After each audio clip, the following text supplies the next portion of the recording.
Welcome back to Rewind of the Living Dead, and oh my God, I'm Damon Martin.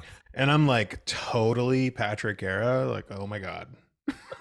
Patrick, we are, it's funny, we actually grew up in the 80s, so, we're actually Yeah. really about that lingo. We are here tonight to talk about the new film just released in the theaters, Lisa Frankenstein. Lisa Frankenstein, indeed, released February of 2024, starring Catherine Newton as Lisa, Cole Sprouse as the creature, Liza Soberano as Taffy, and notable character actors Joe Trest and Carla Gugino. Written, of course, by Diablo Cody and directed by Zelda Williams. Damon, yes, the 80s are back with a vengeance, and no less with one of the more storied writers out there, Diablo Cody, in tow. She wanted to make an 80s horror movie. I think you and I have been hyped for this movie for, I don't know, minimum 6 months, right? The idea that Diablo Cody was going to write yet another horror. She wrote Jennifer's Body, an all-time classic now. And she was going to set it in the 1980s. And it was going to have to do with like a reanimated corpse and goth chicks. And it's just like, it sounded like a recipe for everything you and I would absolutely go nuts for, because truth be told, you and I were children in the 80s. Like, normally people don't latch onto when they were like little kids, but something about the 1980s, Damon, like I hold on to it tighter and tighter than even the stuff that I was doing in the 90s. Like, I truly love the music, the fashion, the attitude of the 80s way more than any other era that I've been a part of. So much like you, I was a little kid in the 80s. So when I say growing up, I grew up in the 90s, really. That's when, Yeah, me too. That's when I was a teenager and actually, becoming who I am today was through the 90s. But I vividly remember the 80s as a kid because of my love of horror. That's when I became a horror fan, been well documented on this show. And I had an older sister who was 6 years older than me. So I had that influence of like, she loved Prince, and so I liked Prince. She loved, Teen Beat, Tiger Beat magazines, and so I saw people, in that. And so I had that influence of an older sister that kind of helped me understand the pop culture of that time, even though I was not old enough to truly understand it all.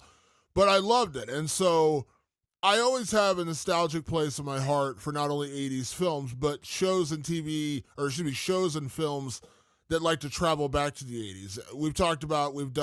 We've only done a couple of things on TV on this show, one of them being Stranger Things.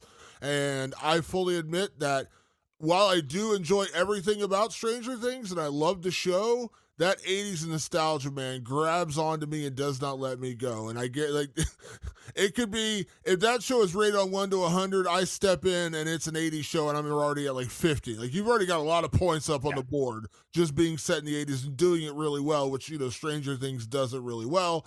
And I think Lisa Frankenstein is set up just like that. And this film takes place in 1989, so it's the very tail end of the decade. But I will compliment this to Diablo Cody, who is an incredible writer. She won an Oscar for the film Juno, which we all know about. And go listen to our episode talking about Jennifer's Body as we slobber all over that movie. That movie is incredible. I had seen it before. You had never seen it before. We had the same reaction. It was a freaking amazing movie.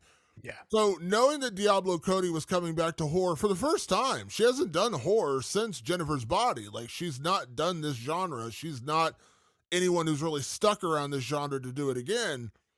I was all over this. Like, I was all over this. And just in terms of the tone of the film, not even getting the story or the acting, anything like that, they nailed the 80s part of it. They really nailed the 80s part of it. And yes, some of it's overblown, but if you go watch another great film of that era, one of my favorite films, which you see the influence in this one, is Heathers. Yeah. Heathers is all over this film.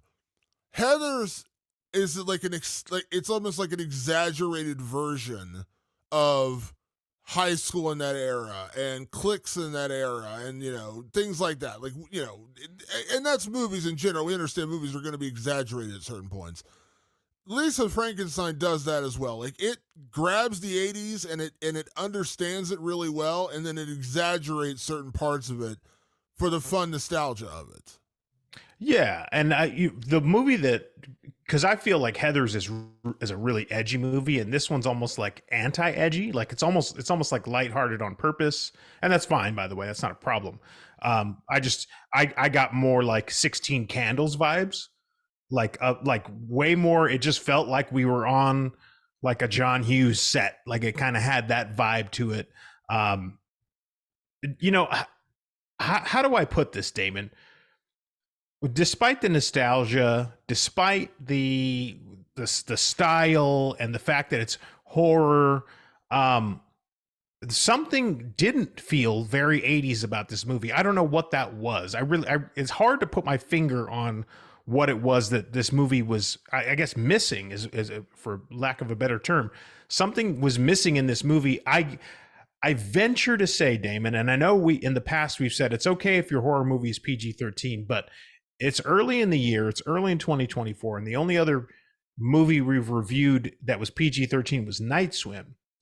And I think we ran into the same problem with Night Swim that we did here with Lisa Frankenstein, which is it doesn't have enough edge in it because it's PG-13.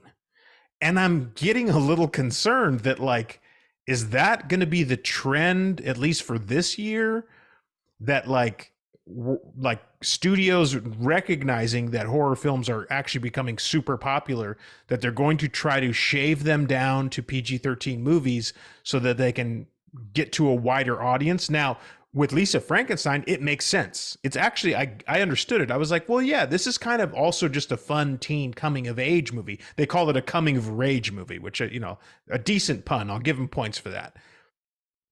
It's a coming of age movie, so you do kind of want, middle schoolers to early high schoolers to go see it, and you don't want them to be locked out of going to see it because it's rated R. So for Lisa Frankenstein, it made sense. Night Swim, it made far less sense. It didn't. I don't understand why that was a PG-13 movie, but I think this is another instance of a movie that lacks teeth because it was muzzled by its rating. Yeah, and I think this is a film that, and listen, I've gone on record in saying that, throughout the late 90s and early 2000s, I would judge a movie based purely upon the rating. And I Yeah. was coming of the opinion that I just couldn't see a good PG-13 horror film. Now, I've changed that opinion a little bit based on some of the newer films that have pushed the envelope and actually still managed to make a pretty good scary movie and be PG-13. But I will fully admit that it is tough. It is not easy to do that. And it's not just based upon gore or even language. It's just, Right. again, as you say, walking that razor's edge, pushing the envelope, which is what horror does so well. Lisa Frankenstein suffers from that. It absolutely does, because this film could go so much further. And I'm not saying it would make this one of my favorite films of the year. There were Right. other issues in this film. Okay, let me start here because we're not going to get. There's one thing about this movie that I have a real issue with in the story that we'll get into in spoilers, and that comes down to how the story is being pitched versus what it actually is. But that's all. Again, I'll get back to that later. This film is, when I say it walks that edge, like it doesn't go far enough, and it's not just based on one thing. It's not just based on blood and gore. That is a big element where they kind of, everything's a cutaway and everything's you see the axe coming down, you don't see the actual action. Again, I'm not sitting there saying it's got to be carnage candy. Not every film has to be that way. But the way they're shooting this and the way they're giving you this movie, you need some of that. Mm-hmm. This is a film that has murder in it, and yet you don't really see the murder. You don't really see what's happening. And again, I'm not just voting for, man, we got to see some Terrifier blood in here. No, but you're dealing with a movie that deals with murder and teenagers killing people. Again, you talk about, like I talked about Heathers, like in terms of like tonally, I thought they were trying to go for that edgy, dark comedy of Heathers. They tried that more in this film, and they hit it a couple of times. They did hit it a couple of times. Heathers is a very dark movie, but it's also a very funny movie. Heathers is a hilarious movie, and I feel like that's the kind of the edge they were walking. But Heathers takes it to that next level. Mm-hmm. That scene where Christian Slater and Winona Ryder shoot the two high school jock football players. Pretty graphic, and it's pretty, disturbing in that moment, even though there's kind of making a joke out of it. That's kind of what this film was missing, like those dark, dour moments mixed in with the comedy. Now, there's a lot of comedy, and a lot of it does work, but this felt far more shifted towards comedy than anything related to horror. Oh yeah, no, it was trying to be a funny movie. In fact, I really got that vibe at like about halfway through. I was like, oh, we're just kind of supposed to laugh with this movie, and that's fine. By the way, we've praised a couple of horror comedies on here, but those horror comedies, the big difference was they had the teeth. I think of the boys from County Hell, which on its face you go, like in the opening scene, it's so intense. You're like, what? Okay, this is a dark movie. And then it kind of shifts to being a comedy.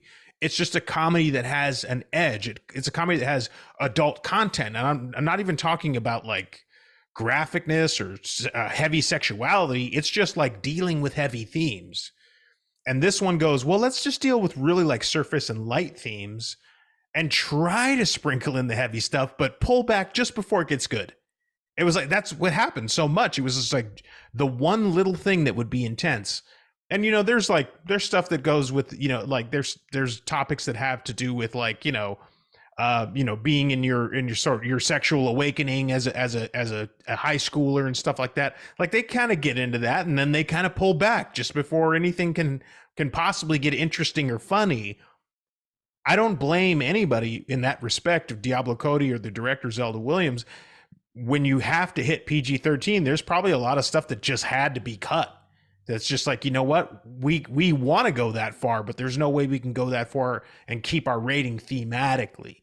And so you get stuff that kind of walks near the line. It doesn't even walk up to the line. I think if it walked up to the line, it would have been more effective. It just sort of walked near the line. It was like, is that good? And then we'll just start backing up from here. And you're like, get closer to the line. Come on. You got all the elements are in place. The setting is great. I love the 80s setting. I thought it was really good. It really actually felt, I'm going to be on the positive side here, felt like an 80s movie. The characters, the way they looked, their costume design, their hair and makeup, it really felt like an 80s movie. I felt like I was transported back to like a John Hughes type movie. But John Hughes type movies, what do? They ultimately have some really serious themes in them that can get under your craw and drag you to the finish line in a very satisfying way. And I think they weren't able to quite do that with Lisa Frankenstein. What did you take? What was your take on like the humor aspect of it all? Because again, that's probably I think the heaviest element, or if you were to do the pie chart for horror, comedy, drama, and teen whatever, where would the comedy is the biggest portion of that pie chart. So how did it sit for you? I mean, this is a comedy tinged in horror. This isn't really a horror comedy. It's a comedy tinged in horror. Now, again, there's certainly nothing wrong with that. Yeah, I would almost call it a comedy on Halloween night. Like if you watched your favorite sitcom and it was the Halloween episode, like that's what this was. It felt to me like there were a lot of themes in this movie they were working with, and it almost seemed like they weren't really sure which direction to go in. And part of that is through story, so that's also on Diablo Cody. Part of it's also through direction, because it kind of bounces around a lot. And again, I don't want to get too deep into that because that's going to get into spoilers. So I'll explain it deep. People are listening to this right now, be like, dude, say what you want to say. I can't, because what I want to say will 100% spoil big parts of this movie. Thematically, it feels like they're not really sure what direction to go in, right? Mm-hmm. Like it feels like, it's a coming of age story, kinda. It's a sexual awakening story, kinda. It's a, teen butting heads with a parent, kinda. Like, it's just got a lot of themes in there. Yeah. And you can go, like, a great example of a movie that can go in a lot of different directions in one film and do it all incredibly well. Now, again, I understand I'm setting the bar dramatically high here for this, but when you watch The Breakfast Club, John Hughes movie, there are so many themes and so many things happening in that film that you can lose track of them if you're not paying attention. But the reality is, it all drills down to these kids all have some kind of issue they're dealing with in their home lives that are affecting them at school. For John Bender, Judd Nelson's character, he lives in an abusive household. His dad abuses him, and he has become this rebel outlaw where he lashes out based upon the abuse he's seeking at home. You deal with Molly Ringwald's character, the princess. She lives in posh, upper, classy. She's the popular girl, all that. But with that popularity comes expectations, and she has to live up to a certain code to be that number one popular girl. Then you got Anthony Michael Hall's character, who's the nerd and the geek, and he just, he's always he's trying to please his parents through his scholastic efforts. And then you got Emilio Estevez, who's the wrestler. He's trying to prove himself to his dad through his athletic career. And then you got, of course, Ali Sheedy, who is the basket case, who is just kind of, you're not really sure what she's about, but you realize that she is just struggling to find her own self. And so she's putting this outward shell for people to understand, thinking she's a wild nut job, when really she's just hiding herself from people because she doesn't want them to see the real her. She's goth and we've got to fix her, which I hated that part of the movie. Yeah.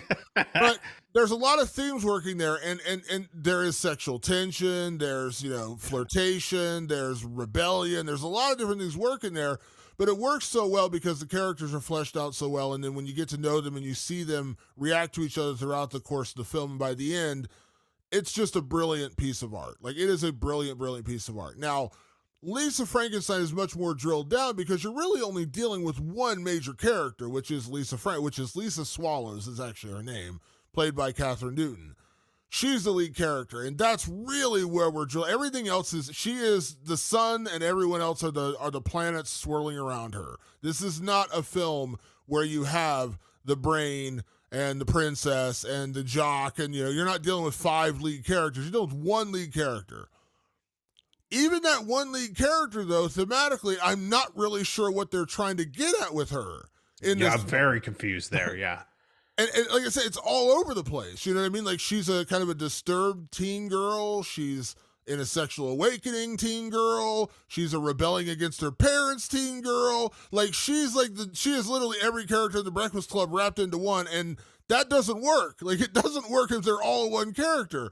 And so that's where I bump up against this film thematically, is because I felt like it didn't know which direction it wanted to go. And then going back real quickly to your point about pushing the envelope and walking that razor's edge, when you try to walk 18 different themes, I'm joking about 18 themes, but you're walking multiple themes, the same thing with not going up and actually, like, giving us what we want. That's what happens with each of those themes. Yeah. It starts out, and it's like they get halfway there, and then they stop.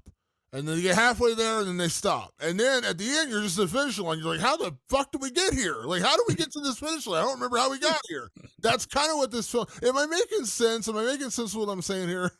Yeah, it's like, it's back to my analogy of they don't walk up to the line. If you walk up to the line, that's exciting and thrilling because we're worried if you're going to cross it or not.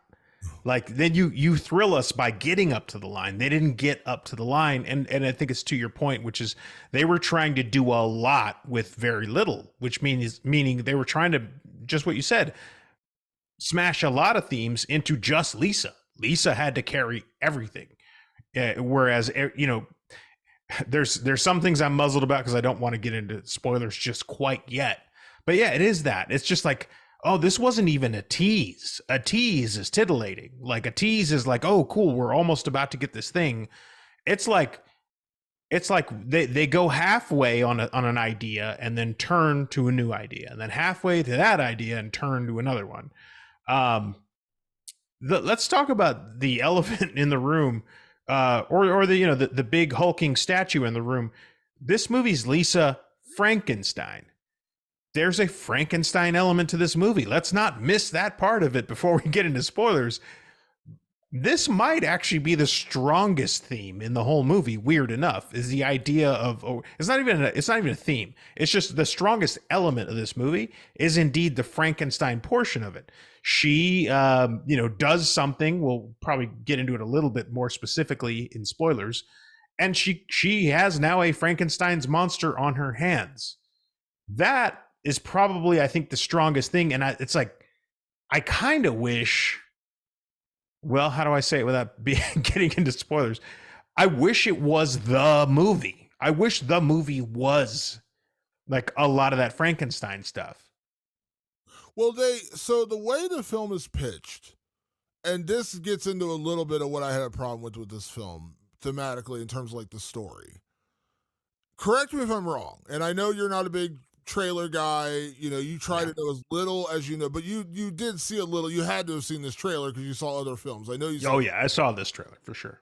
Correct me if I'm wrong, but did the trailer not make it look like Lisa Frankenstein, Lisa, the lead character, orchestrated reanimating this corpse to make her perfect boyfriend?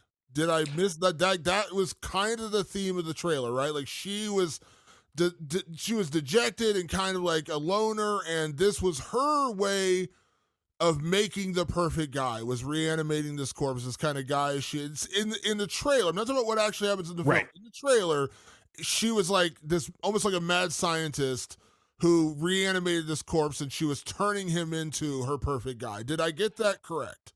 What I thought from the trailer, what I got from the trailer was this girl is an outcast in her high school. She's kind of the loner goth chick, and her beau is going to be Frankenstein. Like, how perfect! This goth chick in high school who nobody understands is going to fall in love with Frankenstein, and that's going to be like this crazy new romance. And I was like, I'm into that. Like, whatever that is, I'm into it based off the trailer. I went to actually an early screening. It's like a secret screening. AMC does it out here where they show a movie like a few weeks or a few days ahead of its thing. So you don't know what's coming up. So I'm sitting there. It's Monday night. The screen comes up and it's Lisa Frankenstein. And I could hear this woman in the front row clapping and like so giddy. I have a feeling she was there for the Lisa X Frankenstein romance. She was like, I can't wait. This girl's going to fall in love with Frankenstein and make him her perfect boyfriend. And they're going to be his goth boyfriend and girlfriend. It's going to be so cool. I'm not spoiling the movie, but that ain't what fucking happens in this movie at all. It's not at all. Damon, now you know why I love to avoid trailers. Yeah. The expectation was this is going to be a girl falling in love with a Frankenstein in high school. That is not this movie at all.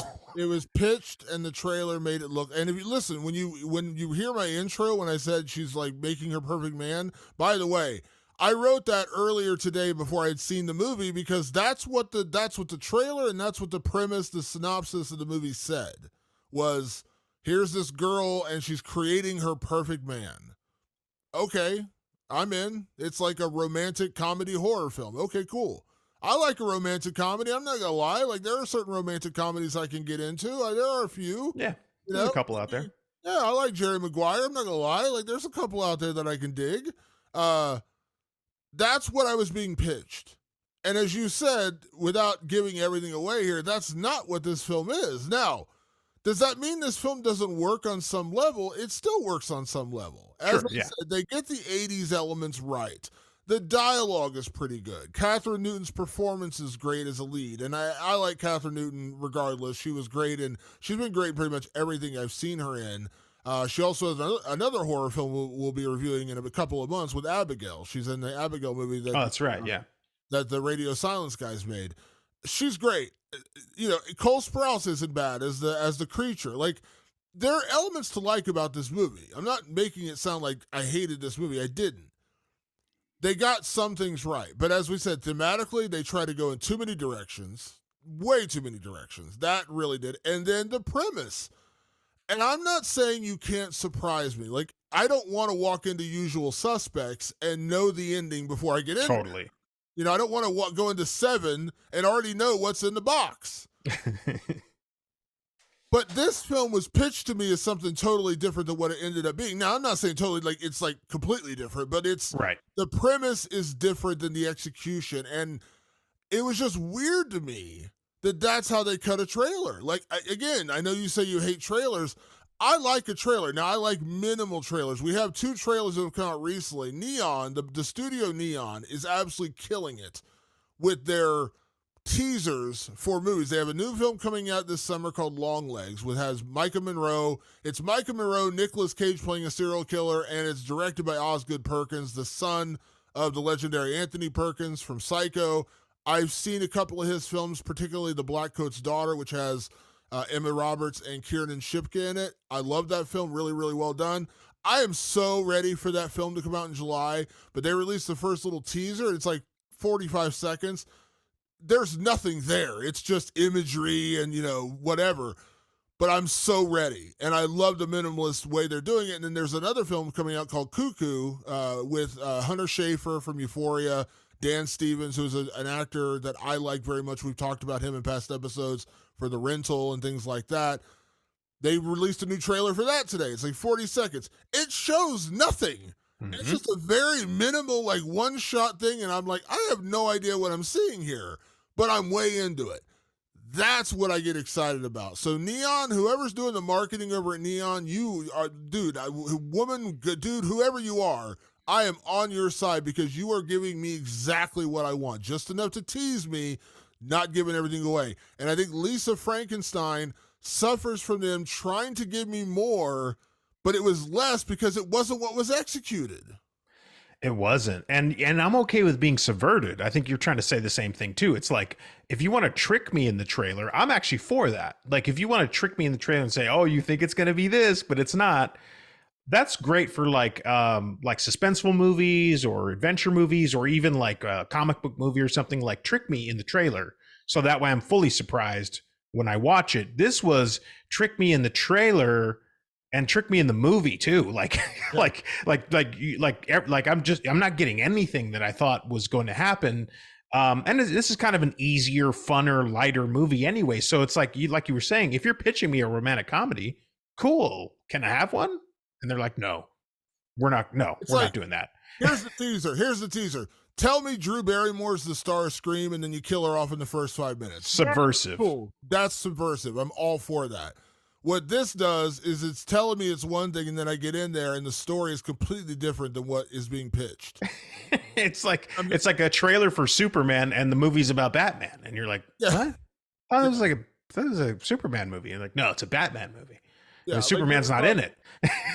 They were talking, this is going way off topic, but just to give you an idea what I'm talking about, there's a new Daredevil show coming out for Marvel.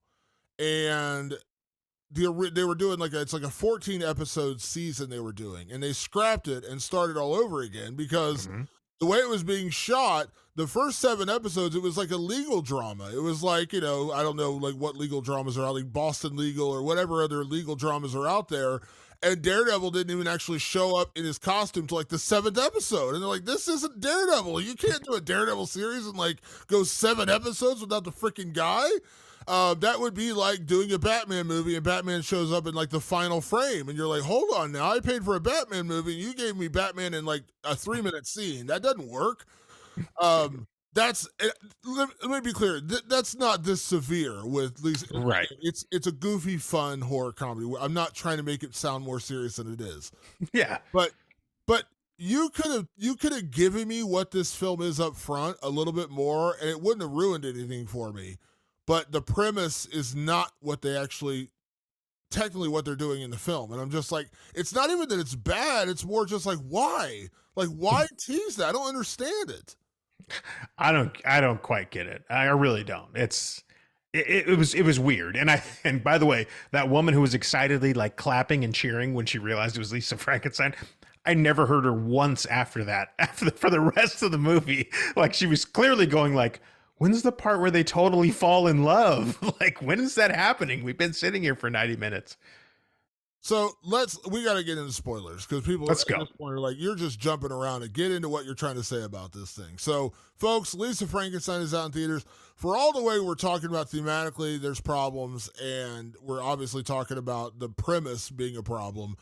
There's still a lot to like about it. It is a goofy, fun movie. I laughed numerous times. The soundtrack kicks ass. If you're a fan of 80s music, there's the Pixies, REO Speedwagon. Like, it is nostalgia soup. Take a spoon and start slurping it up because it is very much that. And they get the 80s correct. This is not like a bad 80s rendition. This is a good 80s rendition. And, Diablo Cody, much like us, grew up right around our age in the 80s, so she probably has a better sensibility of what would look like that. So again, all I was like, people were like, wow, you really didn't like this movie. I didn't hate it. It was a very, there were very parts I really enjoyed.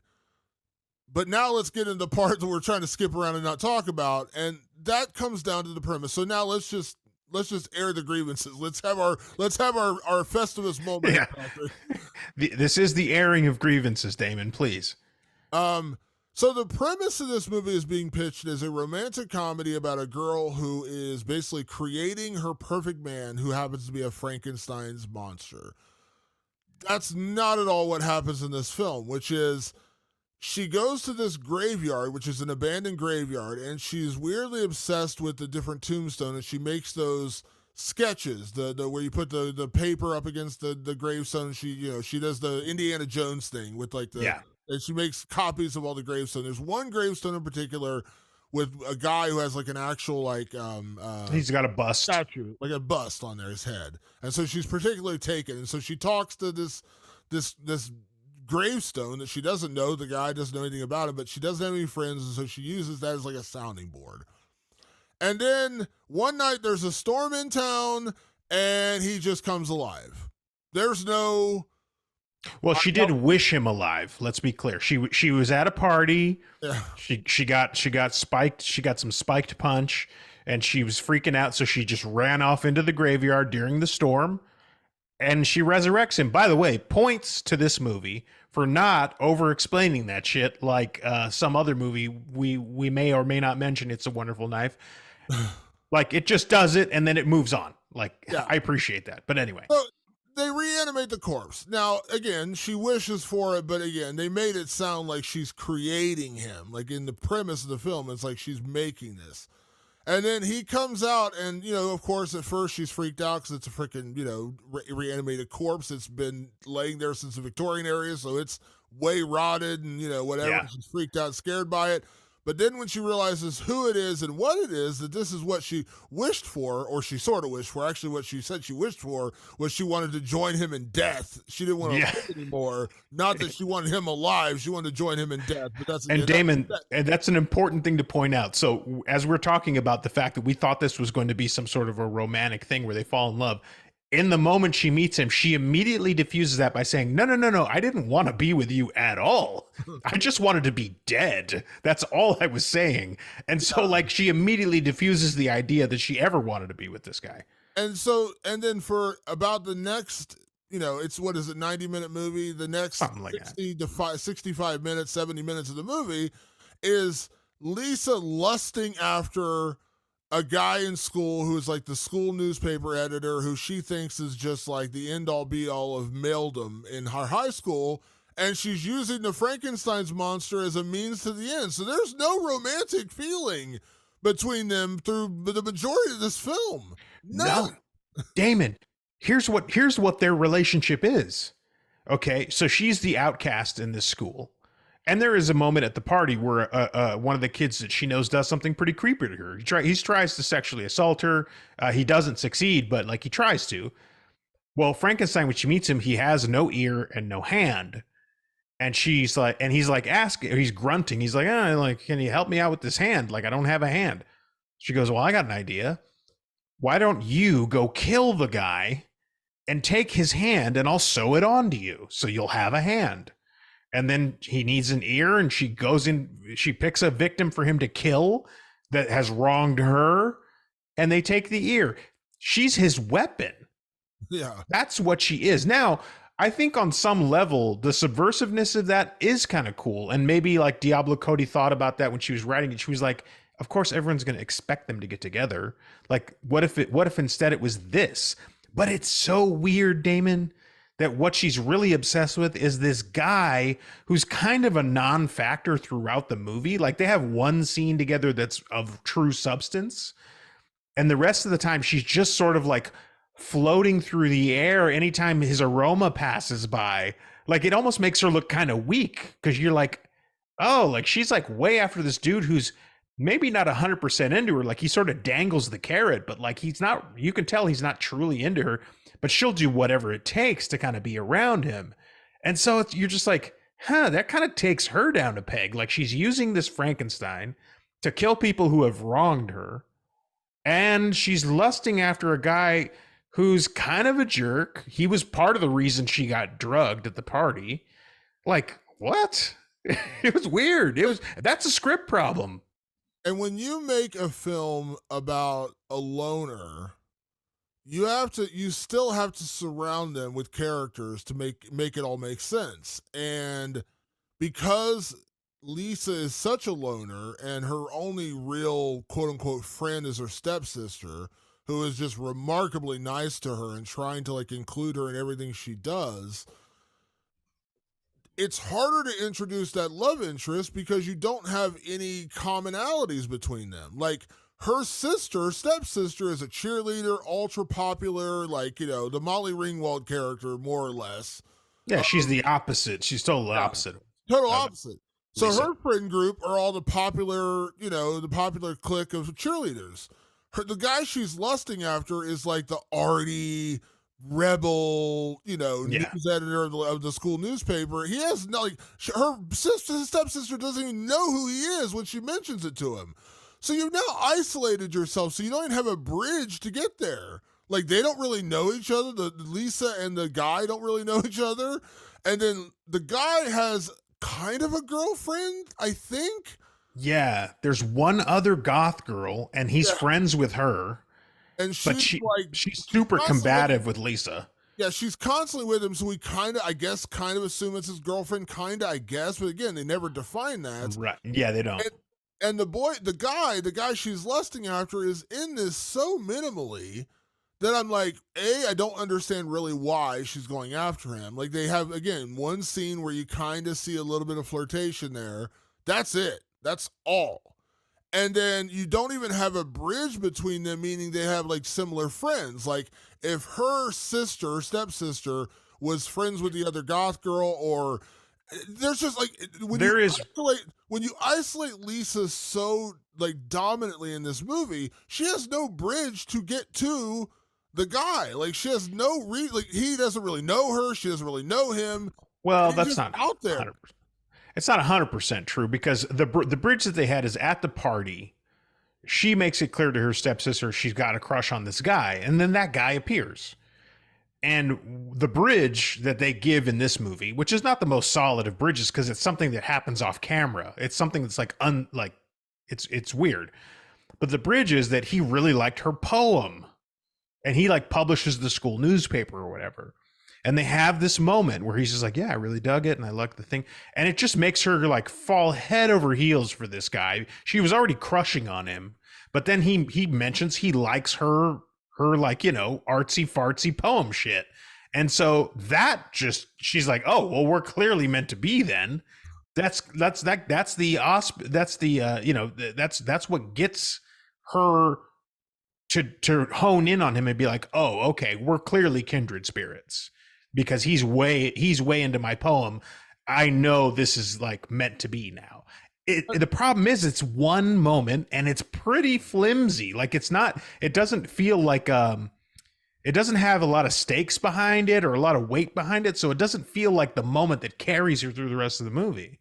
Well, I agree. Like that is the connection, but then it just goes away. Like they never really like show that again. Like he pops up in like 2 or 3 other little scenes, but he's not like tangentially. He's not really a major character in the film.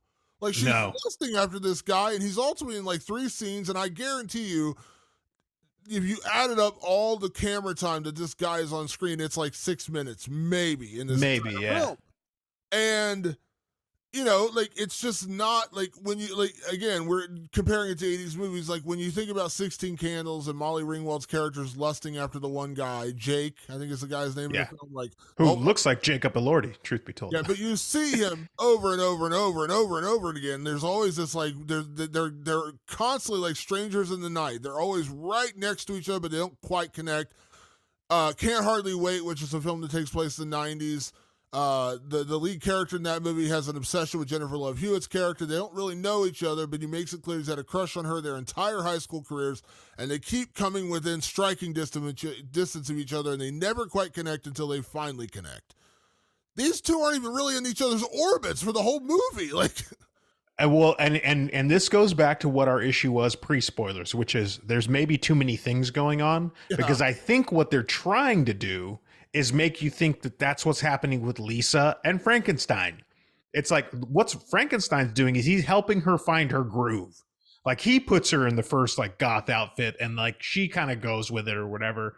And you're kind of hoping that their connection will eventually lead to romance.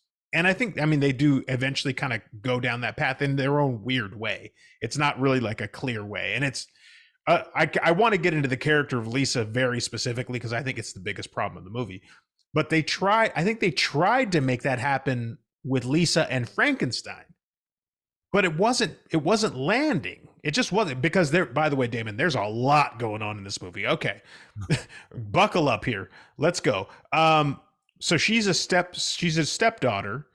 Her dad married this woman. Why is she a stepdaughter, Damon? Because her mom was axe murdered to death. And then he went and married this woman played by Carla Gugino.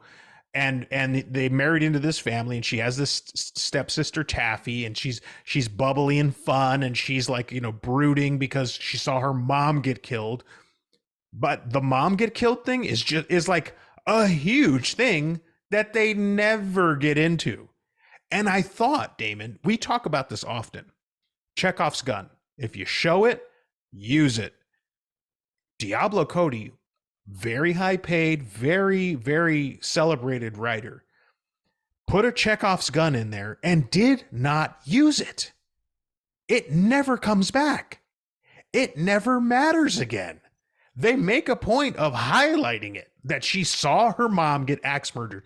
And you go, well, that's coming back around. We're dealing with an 80s horror movie here. How's that coming back around? Damon, this doesn't happen very often. Most of the time we're just on the show going, when you show it, you use it. Bravo, they did it. They showed it. They did not use it. I'm blown away by that. they could have just as easily said her mom left and never came back, or her mom died in a car accident. None of that would have changed what happened in this film. The whole axe murder thing, that there was a home invasion, her mom got killed, it left her traumatized, but she could have been just as easily traumatized by just her mom dying in a car accident, or her mom leaving for work and never coming back again. She watched her mom get axe murdered means nothing to this film. Nothing. It never comes back around. I couldn't believe I was watching a major motion picture written by a major screenwriter that did that. Something must have gone wrong. Like, if I was ever going to ask Diablo Cody, I'd be like, was there a version where something with that axe murder comes back around? Because I've never seen such an egregious, like, just tossing of an idea. They just tossed it out the window. Yeah, I just like, why did that matter? It didn't. Like, what was that? Why was that in there? Like, what? I don't understand. Go back though. You're going through all the different random themes in this movie. So you started there. Oh shit. Okay. Move on. Then there's Taffy, who's her bubbly sister. There's actually they might be the most like connected two people in the whole movie. You talk about like Lisa needing a person.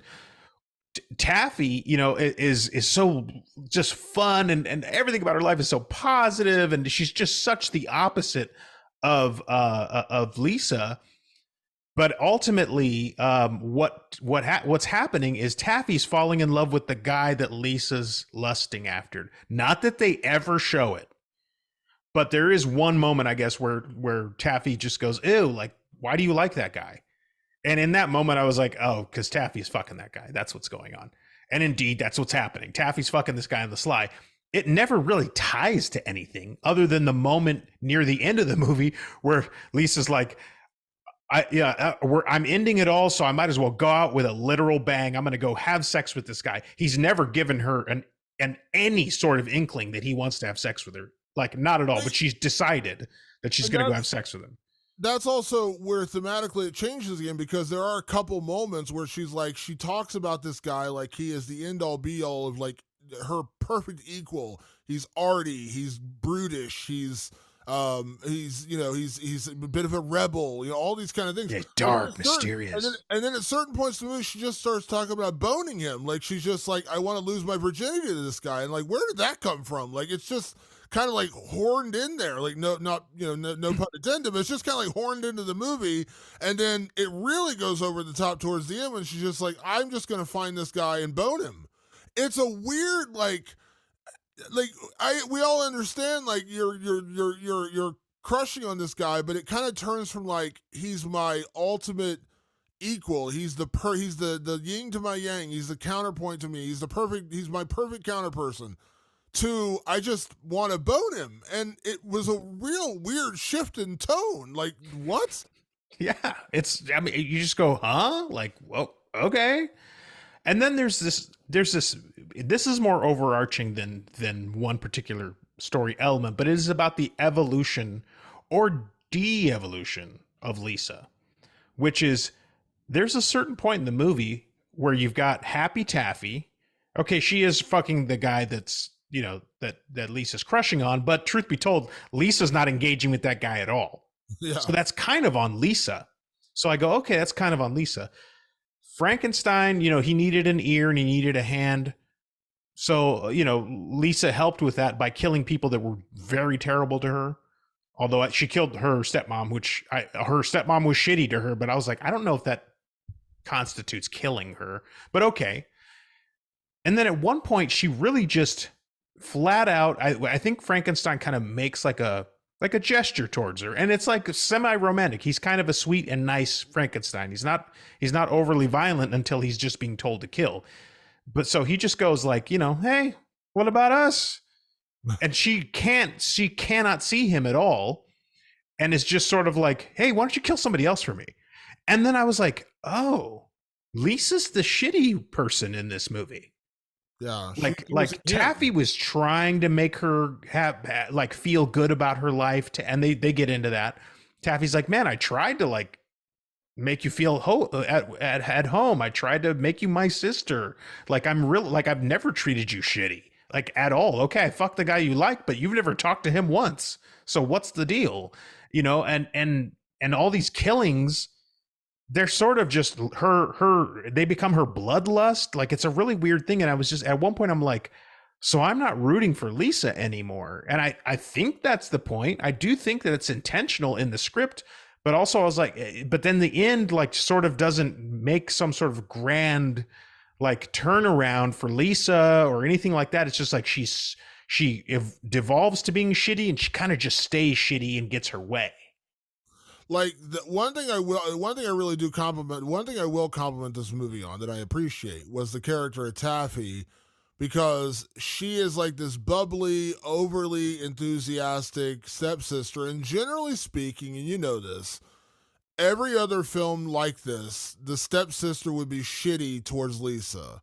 You're the interloper coming into our house. You're not really wanted. I don't want you as a sister. And then, by the end, they find a way to connect and they're kind of friendly at the end. Like that's a trope of like so many movies. Yeah. This one's the opposite. Or the Lisa character would totally like screw over the stepsister in the end, and you'd be happy because the stepsister's being shitty. Yeah, this is the opposite of that. Taffy is like legitimately nice to Lisa the entire time. She's welcoming, and it's not a fake persona. Like she's genuinely like, I want you as my family. I like that dynamic in this film. I really did, because I was waiting for it. I was waiting for them to be like, as soon as they're alone or as soon as the parents aren't around, she's going to turn into like the typical, like, get away from me. I don't know you. Here's my friends. Like, I don't want to be seen with you kind of sister. No, Taffy was like the sweetest person ever. Taffy's the one you kind of root for in this film. Like, she's like legitimately a sweet, nice, kind person, and nothing but sweet and kind towards Lisa. There's no underlying cynicism to what she's doing.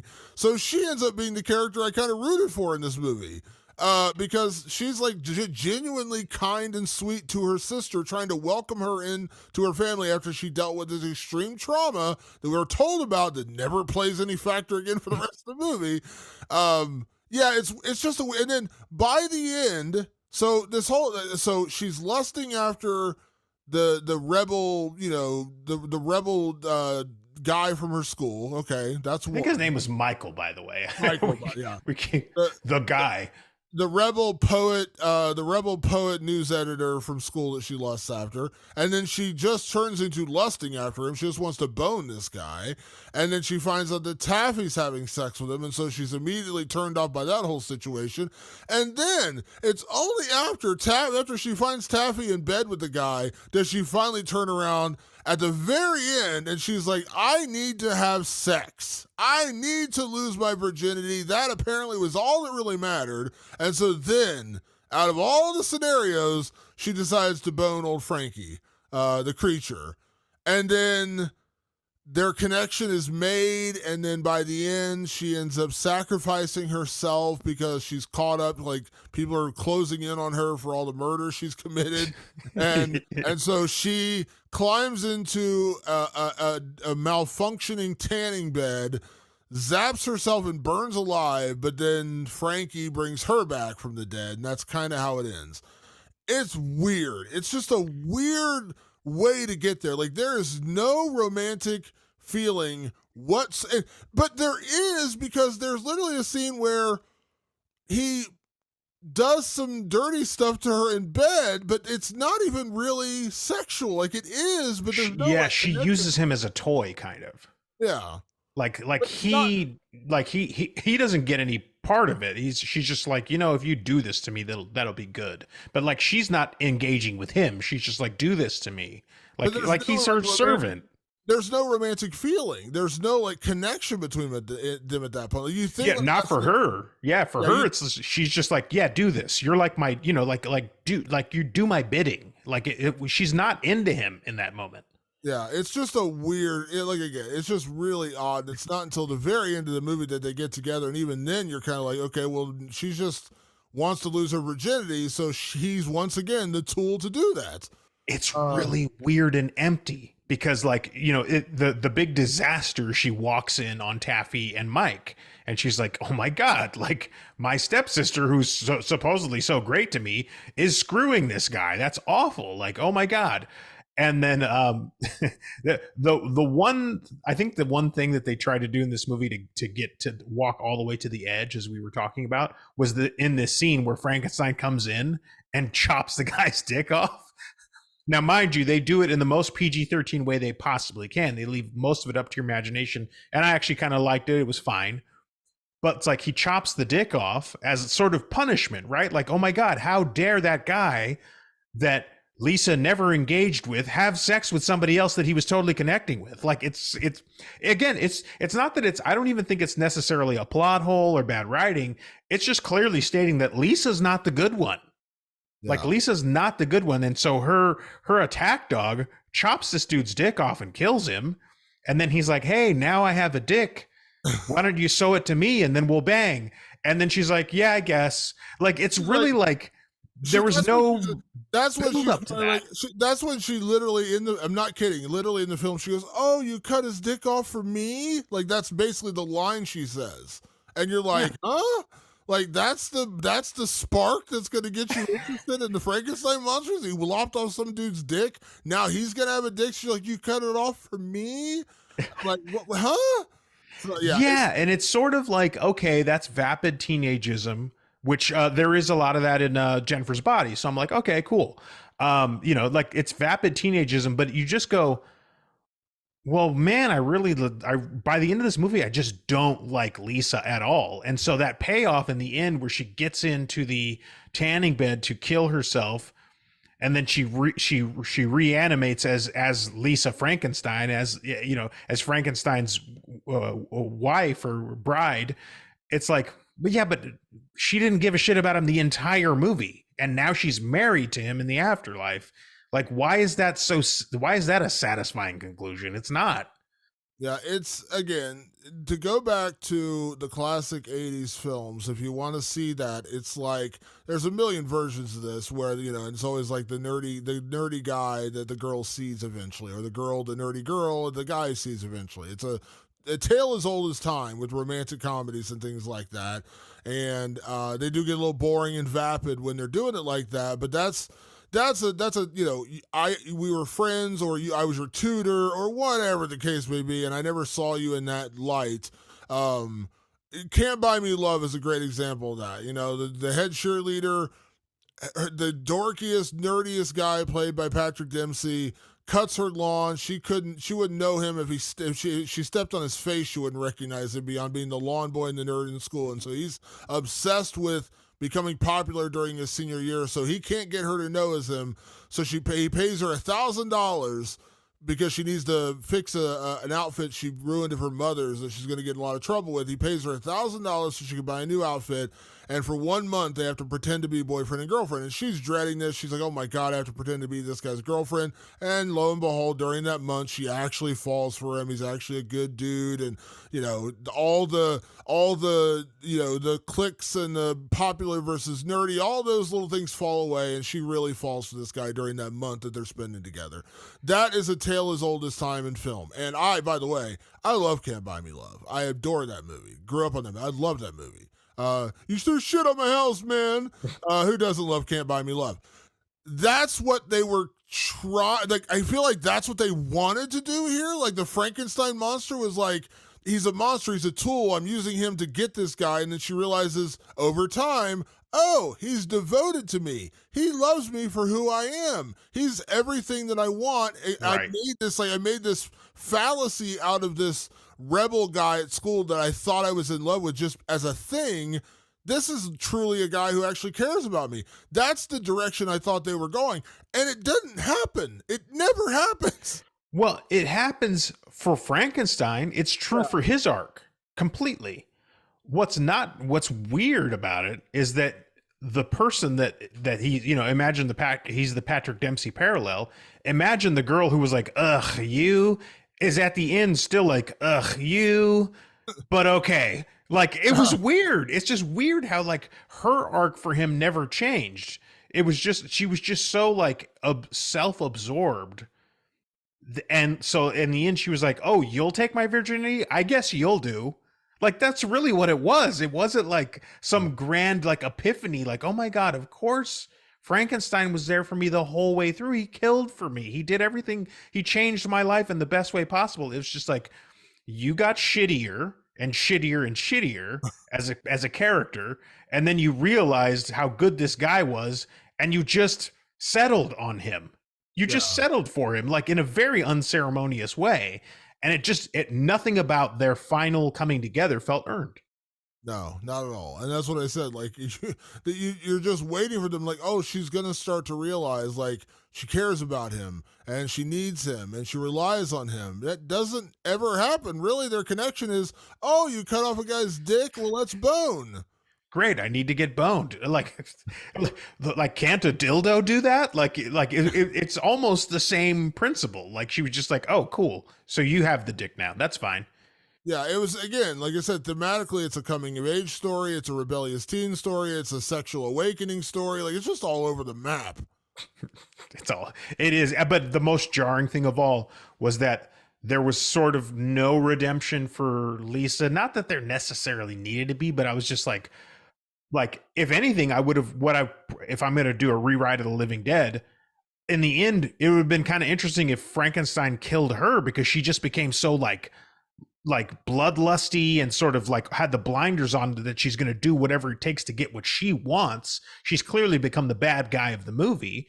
If Frankenstein like kills her in the end and he's like, that sucks, and then like he reanimates her and goes, oh, you know what you need is like a new heart, because the heart you had was shitty. Let me get you a new heart. Like, maybe he like builds himself somebody that will truly care for him. Like, that's something I think I would have been more into. Yeah, and like I said, and for all the ways we're complaining like about the story, again, it was goofy, it was fun, there were still fun elements to it. Again, soundtrack was great. I wish, again, if you're gonna give me this movie as it is, if you would have added in some of those R-rated elements, I think it would have gotten a little bit better, just because you would have given me something else to grab onto. And again, I'm not saying you have to do that. As you said, the whole dick cutting scene, I don't need to see that. I'm not asking for pure carnage. But you are in a film where you're literally piecing a guy together out of body parts, and you avoid really showing us that. That's kind of a weird way to go about it. So, like I said, it's a film that doesn't go far enough, and it's a film that doesn't really know what it wants to be or what story it wants to tell. And so that makes it, when I left the theater, I told my girlfriend, I was like, it was weird. Like, I didn't hate it. I didn't. We're complaining a lot. People are like, holy shit, you really didn't like this movie. That's not the case. I didn't hate this movie. But it was so weird, the choices they made, that when I left the theater, I was walking to my car going, I kind of don't get what they were doing in this thing. Like, I don't really understand what they were trying to go for. It's undercooked. It's really, and I think it's just because there's too many ingredients in it. Basically, I think that's the problem. There's too many things happening in it, and somewhere between the directing and the writing, they didn't juggle it correctly, and it feels woefully imbalanced. It just does. It's odd. Like, there's moments you like, and I was expecting a lot more laughter out of the crowd. I'm usually the one that doesn't laugh enough. I'm used to that. I'm used to the one being like, that's not that funny. Why are you all laughing? It wasn't that way. The movie got a couple of laughs, and for the most part, a lot of the comedy pieces just kind of missed. Yeah. People weren't laughing because I think they were just like, what's happening? Like, what is happening here? Because it just kept kind of trying to do one thing and then turning and trying to do the next, and turning and trying to do the next, and nothing ever really landed on its face. Like, if it's a movie playing in the background, I'm not going to be like, turn that off, like it's garbage. That's not how I feel about this movie. I was just like, I felt like there was a lot of missed opportunities. Yeah, like this is going to sound like a really weird correlation. Have you ever seen The Day After Tomorrow?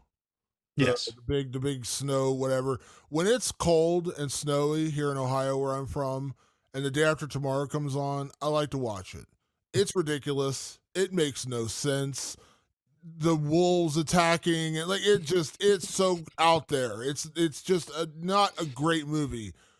But I enjoy it because it's dumb fun. Like, it's a dumb fun movie, and I enjoy it. That's kind of what Lisa Frankenstein is, except on a lesser level. Like, I didn't really love this movie. Didn't totally enjoy myself with this movie. Right. If it's on TV, if it comes on HBO or Showtime one night, and I'm just sitting around trying to have a snack before I go to bed, I wouldn't turn the channel. No, the music's going to be good.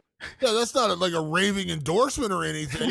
Like, I could be like, that one scene was pretty cool, or the music was kind of cool, or, whatever. I love her clothes in this scene, or I love the song in this scene. There's kind of like stuff like that, but like, you're not latching on to the story. The story's not what's getting you through the movie. It is 100% a background movie. Like, you do not need to pay attention. It is totally a movie you just have on in the background, like, oh, that's on. Like, when you used to walk into like Blockbuster Video and they'd have a movie on, and you'd be like, oh, they're not really watching it, it's just on. That's kind of what Lisa Frankenstein would be for me. On the back of the Steelbook, it's 100% a background movie. Damon Martin. I mean, can you describe it a better way? Like, am I wrong? That's exactly what it is. It's like, the music's going to be good. Like, I'm cooking dinner and I just got something on the TV. There's Lisa Frankenstein while I cook up some, some spaghetti or something. Yeah, like, I won't make the effort to turn it while I'm cooking. I'll be like, that's fine. I'll just leave that on. That's fine. Yeah, the last half hour is on. Sure, they're going to sing REO Speedwagon. Cool, I'm cool. It's on the background. It's a background movie. Patrick, let's get into some categories, and we're going to kick things off as we do each and every week here on the show and talk about best performance. So, when it comes to Lisa Frankenstein, who was your best performance? Damon, as much as I had problems with the character of Lisa, Katherine Newton is a cool actor. She's magnetic on screen. You're glued to the screen when she's doing her work. I don't know what it is. I mean, like, again, we're kind of confused by this movie.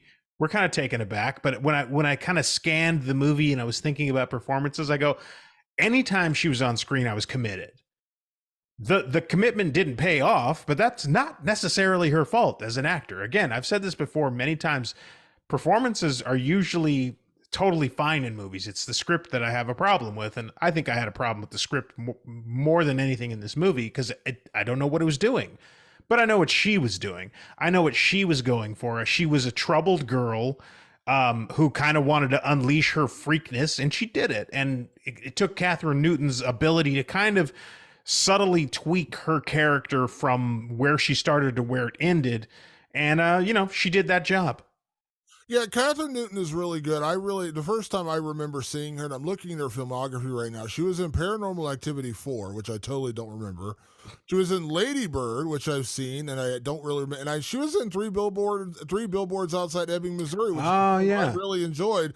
Completely forgot she's in that movie. The movie that I remember seeing her in the first time was Freaky, the movie directed by Christopher Landon, who was Mhm. going to direct a new Scream movie before he dropped out. That's the one with Vince Vaughn. I really enjoyed that. It's a really goofy, funny comedy, horror comedy, and it's a lot of fun. Yeah. And I remembered her from that. And of course, she went on to become the Ant-Man and Wasp Quantumania girl, and now, of course, she's in Lisa Frankenstein and Abigail. Also, I want to give credit because we are now in a day and age where films and TV shows are trying to cast more age appropriate actors to play the parts. We are no longer living in the era where, rest in peace, 40-year-old Luke Perry is playing a 17-year-old high school student. Catherine Newton is playing a 17, 18-year-old girl. She's 27. They went for it, man. She's 27. She's closer to 30 than she is 18. But That's they're like, incredible. She looks young. She does look young. That's what it's like. Holy shit, she's 27. So I appreciate the commitment. Like AC Slater in Saved by the Bell looks like he's like 40. They're going for it with this one. They're like, you know what? We could cast a 17-year-old girl from the Disney Channel. No, we want the 27-year-old who can still look 17, 18. So kudos to Zelda Williams and the casting department for being like, screw it. She looks kind of young. We're gonna go with this. Yeah, she worked. She was great. No, she was great. I really like her. And like I said, again, I don't blame her. She played the part she was there to play. Yeah. Listen, just being honest, as a guy who, enjoys, if you're going to nail me down, I'm a fan of goth girls. Always been a fan of goth girls. So We love goth girls here at Rewind of the Living Dead. Let's goth girls, goth boys, and everything in between. Come on down. I grew up in the goth era. I enjoy the goth, is all I'm saying. So, you give me a little. This is my office with all the lights on. It's completely black behind me. Like goth is my jam. Goth is your theme.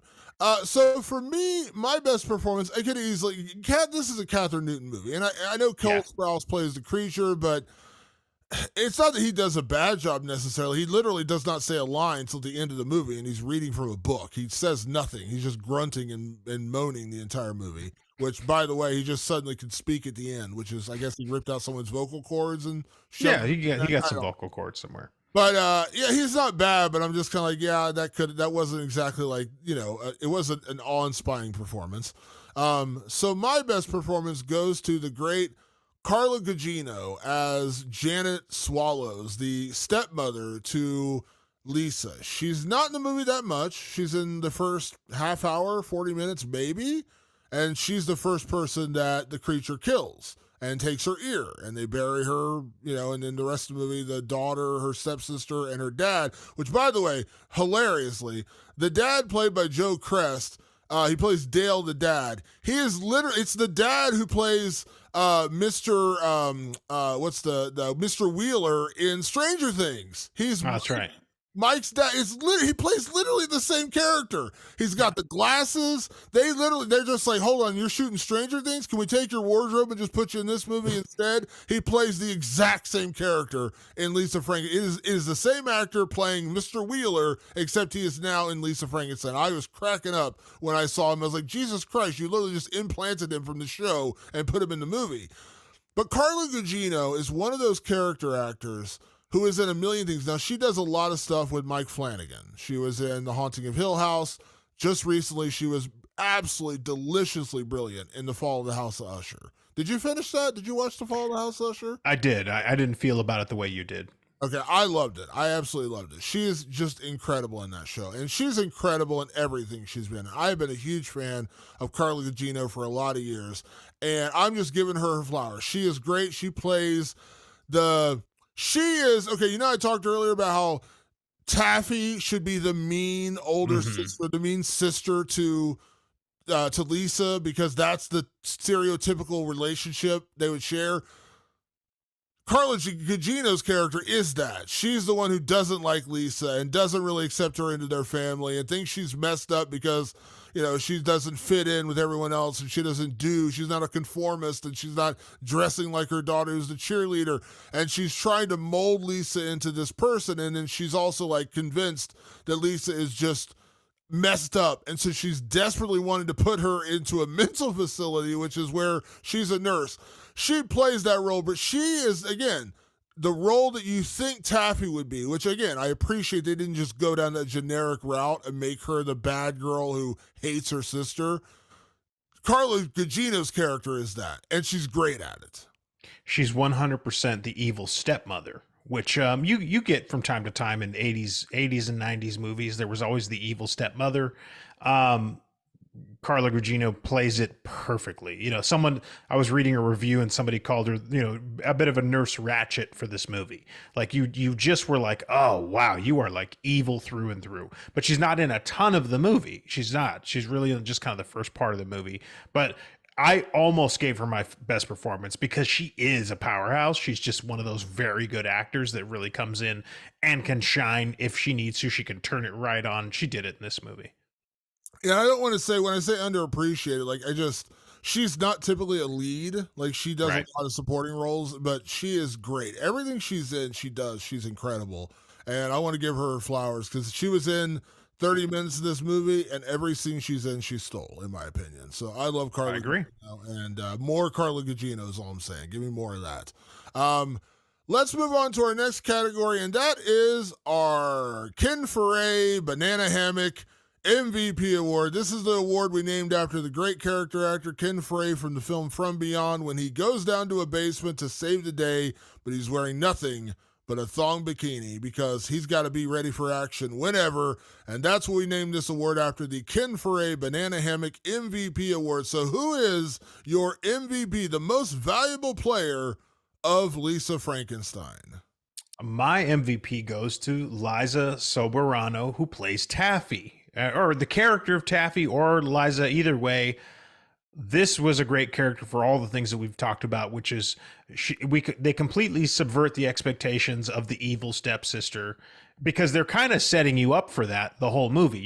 You sort of try to see her in a negative light, but she's not giving you enough evidence that she's truly negative. You're just like, okay, how is this eventually going to pan out? Now it does pan out in that, yes, Taffy does end up sleeping with this guy, but as we established, it's not like Lisa Frankenstein did anything to win this guy over. She didn't try at all. She just assumed that she was going to snatch him up at some point, when really Taffy was over there going like, hey, I'm kind of into this guy. Actually, that was like the most evil thing she did in the movie, but it was pretty innocent. For the most part, she was indeed a good character. She was indeed the only good character that, aside from Frankenstein himself, that Lisa could depend on. She didn't see a good thing when it was right in front of her face. Yeah, she was. I honestly, I'll be on, and I'll say this right now. Like, not that she's my MVP, but she was my favorite character because she subverted my expectations. Yeah, she was the one who did subvert my expectations because I thought she was going to turn into the bitchy, I don't want to be seen with my sister, bullying, stepsister. And she's not. In the end, Taffy is a good person. She's genuinely a good person who genuinely tries to be nice to her sister the entire movie. And even when the big revelation that she's boning the dude, as we already said numerous times, there was never a connection between Lisa and this guy. Like, she just kind of like, she kind of like admired him from afar. You can't really blame, it's not like she was like, on a date with him and then her stepsister stole him. That's not what happened here. So, yeah, Taffy is just like the sweetest, nicest person that you kind of root for in this movie, and she never changes. Like, she never deviates where you're like, man, she's really going to come out of her shell and prove that she's the evil one. No, yeah, she never was. No, in the end, she's just covered in a pile of blood because they killed her beau in front of her, and she's just a quivering mess. You know what I mean? Like she's just a victim at the end of the day. Yeah. So now my MVP is a weird one because I did a lot of research trying to find an answer for my MVP, and I couldn't find the exact name I was looking for. Originally, I was going to go with Diablo Cody, even though all the problems I had with this script, I like that she's back in horror, and I would like for her to do more horror because even though My biggest issues with this film are the script and the story. Diablo Cody is a very good writer, and I would like to see her do more horror. So I wanted to mention that. But I know this sounds like a funny MVP. The person I really want to give the MVP to, I can't name because I couldn't find this person on IMDb or anywhere else. Whoever chose the music for Lisa Frank. Now, it may have been Zelda Williams and Diablo Cody for all I know. Because usually it's a music supervisor. Yeah. I looked for a music supervisor. There's none listed. There's a lot of music people. There's a score that's done for this movie, but there's no, Isabella Summers did the score, and there's a lot of people who are involved in the music, but there's no music supervisor listed. So my guess is that this was music chosen by Zelda Williams and Diablo Cody, because there are they do have that, like where the director. Yeah, there seem to be specific. There's also specific moments that feel written into the script, like the music needs to be that music in that moment. Yeah, so I looked everywhere. There's a lot of editorial department, location, and in the music department, there's orchestrators, there's a music editor, music scoring mixer, but the music supervisor, I guess, would be the one, but even that, I'm not sure if that's right. And his name is Garrett McElver. That's the only name I could find. And it is music supervisor, so I guess I'll mention him. So let's just go with Garrett McElver but I do feel like Diablo Cody and Zelda Williams probably played a big hand in this. The music in this movie is amazing. I love it. And they do a thing that bugs me about a lot of films, but it works in this movie, which is they take an old song and they do a cover. That is a trope as old as time when you do these kind of movies where they're like, let's take Smells Like Teen Spirit from Nirvana and let's remake it with like a brutish girl singer. And I'm like, Kurt Cobain did it right. Now, I'm not saying you can't do covers well. There's a lot of covers out there I really enjoy. But movies do it a lot. A lot. They do it in this film, but it actually works. But they also interlace it with actual movies from they play Wave of Mutilation by the Pixies. I love the Pixies. Saw the Pixies in concert a couple years ago. I love the Pixies. But they do a cover of REO Speedwagon on the piano. It's Cole Sprouse playing the piano and Catherine Newton singing REO Speedwagon. I loved that scene. That was a fun scene. So that I guess I'm going to go with Garrett McElver, but I'm also going to mention Zelda and Diablo because I have to imagine they had a hand in this. The music in this movie is spot on. It is 80s, but it's the right kind of 80s. They're not just shoehorning in Together Forever by Rick Astley because it's a song we all know. And they're not shoehorning in Take On Me by Aha because everyone knows that song from the 80s. Right. The songs from the 80s that are in this film fit. Yeah, they feel very appropriate. And that probably is a combination of all three of those people doing that. And another big reason why movies tend to do covers, Damon, it's way cheaper to license a cover. Way cheaper to license a cover than it is to license the actual song. Like, you want Smells Like Teen Spirit? Get the checkbook out because you're going to buy Courtney Love a new mansion. It's going to be very expensive to do that. So that's usually why they do covers. But yeah, I mean, listen, I think a big part of the reason why we don't completely pan this movie is because it is 80s through and through. Like, there's a lot of great nostalgia in it that make it enjoyable, that actually add to the atmosphere of the entire movie. And the music is a big part of that.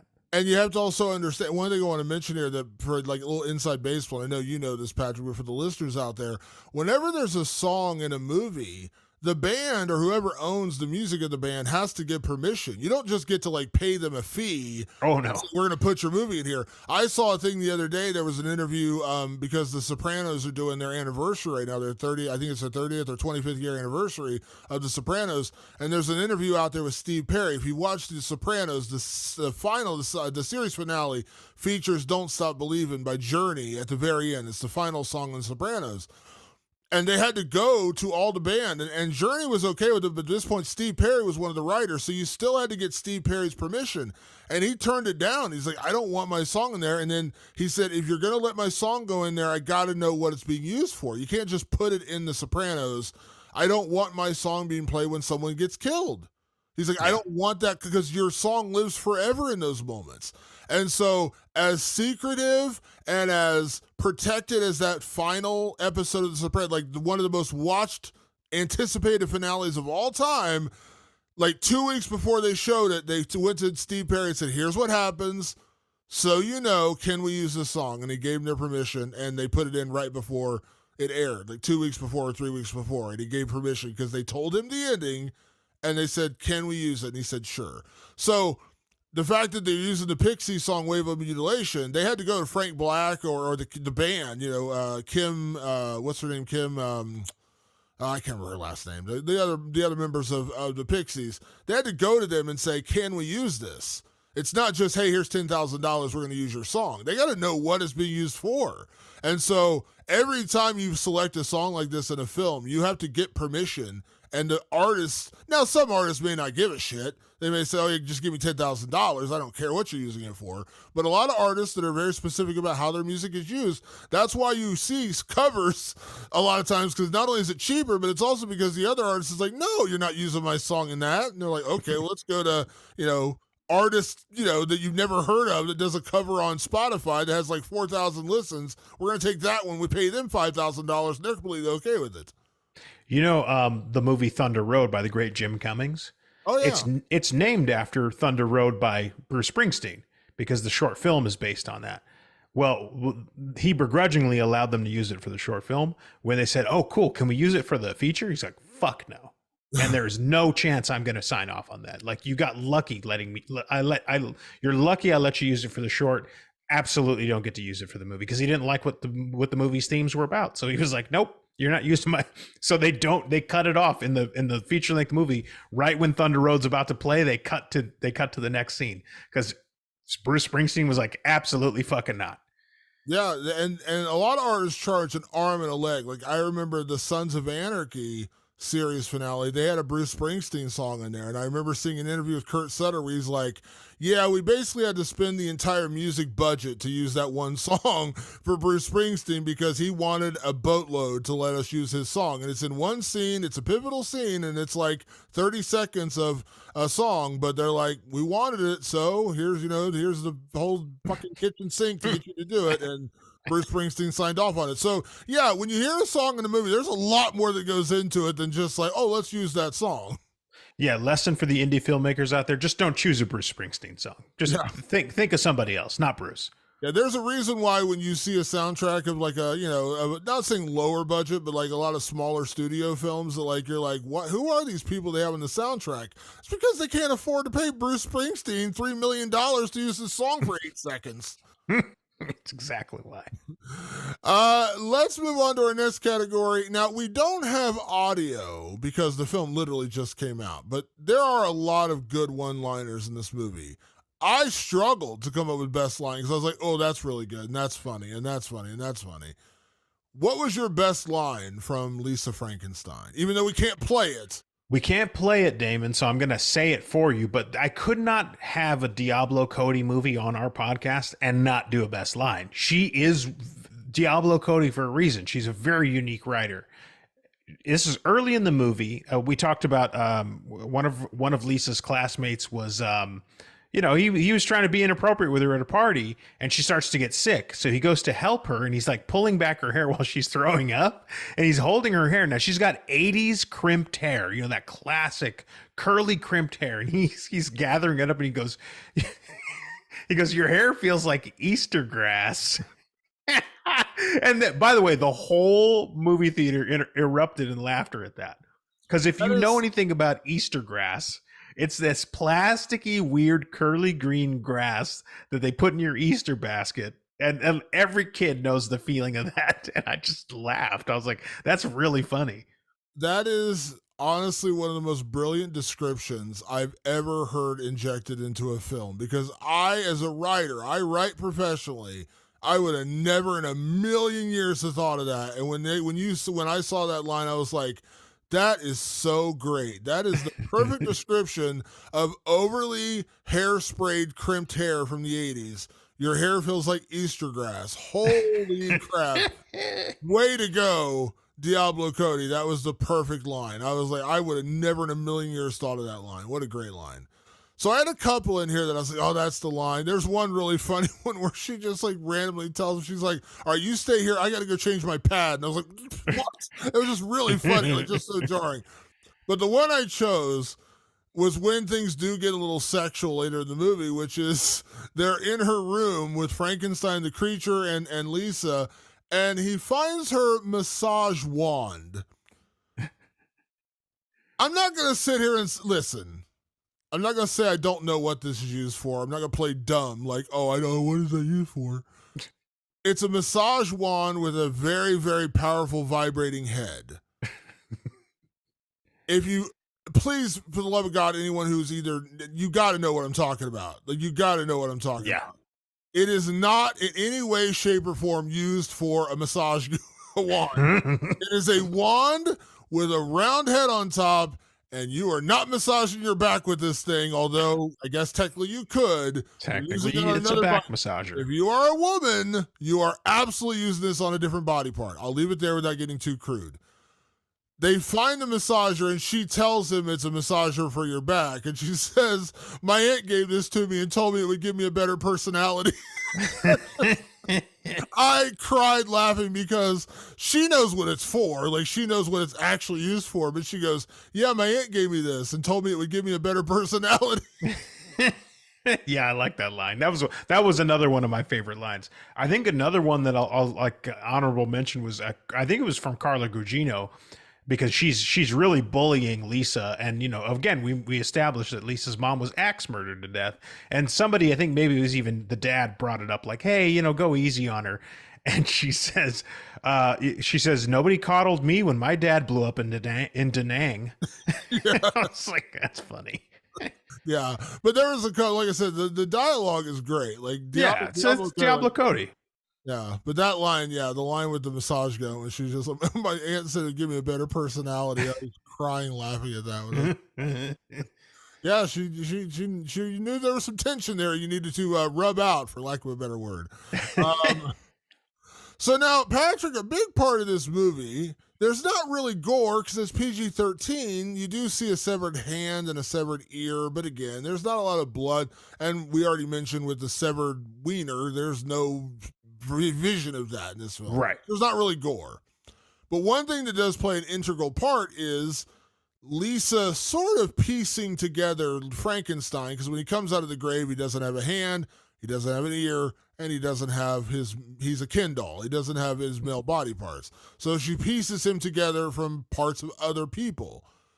So the question here is, Patrick, what body part are you taking and from who? Now, let's not get dirty here, all right? Let's stay away from... I want to get very dirty. Let's stay away from we're going to go falling down the porn route and be like, that guy. Let's stay away. You remember a guy called Lexington Steele? No.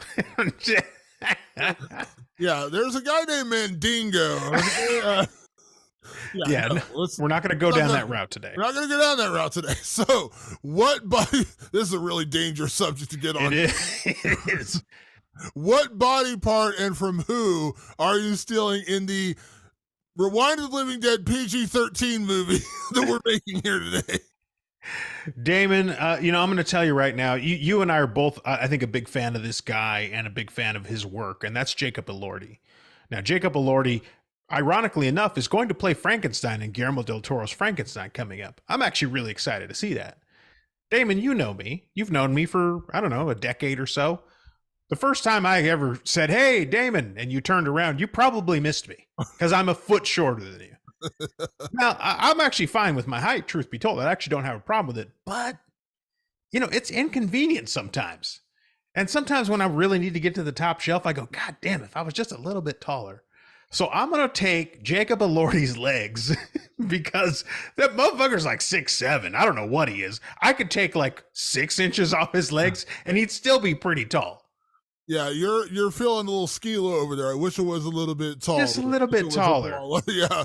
Jacob Elordi, I think Jacob Elordi's like 6'5", so that's a lot of height you'd be gaining right there. So I don't need all the legs, by the way, Jacob. Just give me like 3 or 4 inches of your femur. That's enough. It's just a tad inconvenient, and that's all. And it's not going to cost him much. Yeah, no, I understand that. Yeah, and so it's funny you say that because my issue is I'm 6'3". I'm tall, so I don't have that problem. I can reach anything I want, and typically speaking, I am usually one of the tallest people in the room, so I don't have that problem. So I went with, and I don't even know if you know this because I'm a big football fan. So I don't even know if you know who this guy is, but there's a guy who used to play for the Houston Texans who is retired now. His name is J.J. Watt. Oh He's yeah, I know defensive JJ. end for the Houston Texans. Now he's retired now, so I'm going back during his playing days. He had the most jacked arms I have ever seen on any human being in my entire life. Now, I played football. There have been days where I've been in much better shape than I'm in now. Even then, I didn't have big, jacked, buffed arms. I've always wanted them, but I've never gotten them. There's just something about my body will not allow me to have big, jacked arms. Give me J.J. Watt's arms because I want to walk around like freaking buffed out, huge shoulders, massive biceps, just like looking like I could crush a watermelon with my hands. That's what I want. I want J.J. Watt's arms. I like that. That's a good call. Everybody loves a good set of arms. Yeah, who doesn't? Like I said, man, everything else, but you got a freaking pair of guns on you. Like everything else falls into place. All right, now everyone under 18, plug your ears, and we'll talk about the stuff we're really trying to get. Now let's talk about the porn version of this. Oh man. Next category, let's talk about remake, sequel, or leave it alone. And that is as simple as it says. This is the category where we take the movie we're reviewing and we said, would we remake it? Will we give it a sequel, or we just leave it alone? So when it comes to Lisa Frankenstein, I feel like we're both going to have the same answer here. Remake, sequel, or leave it alone? Oh, I'm kind of waffling between two things, which is leave it alone because like it is what it is, right? Like we have it and it's got all its cool 80s, music in it and stuff. But I really think for me it's a remake. I think it needs to be rewritten. I think this movie they need to try again. I'd keep everybody on board. I actually liked the cast. I liked everybody and what they were doing, but put some focus on this thing. Cut some of the ideas out and shore up some of the ideas that are in there that could be strong, that could be interesting. Shave this thing way down to like Taffy, Lisa, Frankenstein, and that guy Mike, and like just like focus on that world really and build like the idea of like romance and all, like really get into it because it was there and it just didn't come out right. And decide who the hell Lisa is. Do I like her or not? I don't know.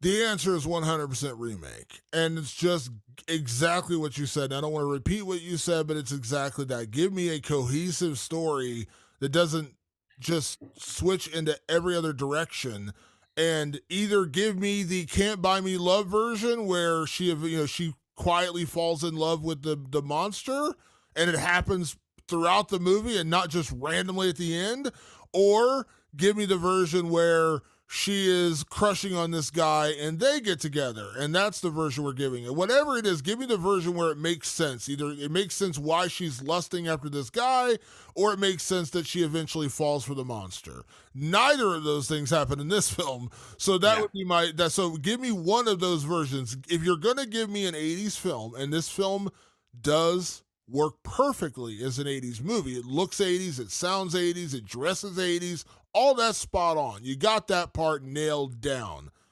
You didn't actually give me the 80s plot, though, which I know that sounds simplistic, but you didn't give me the John Hughes. You didn't give me the Breakfast Club. You didn't give me the 16 Candles. You didn't give me the Can't Buy Me Love. That's what this film needed, and that's what it was lacking, and that's where I would say a remake fits perfectly here. Yeah, I think this is an easy remake. And again, I want to stress this. I like Catherine Newton. I liked Liza Soberano. Like keep Cole Sprouse was fine. Like just keep him, but just build this thing back the way I think it was meant to be out there.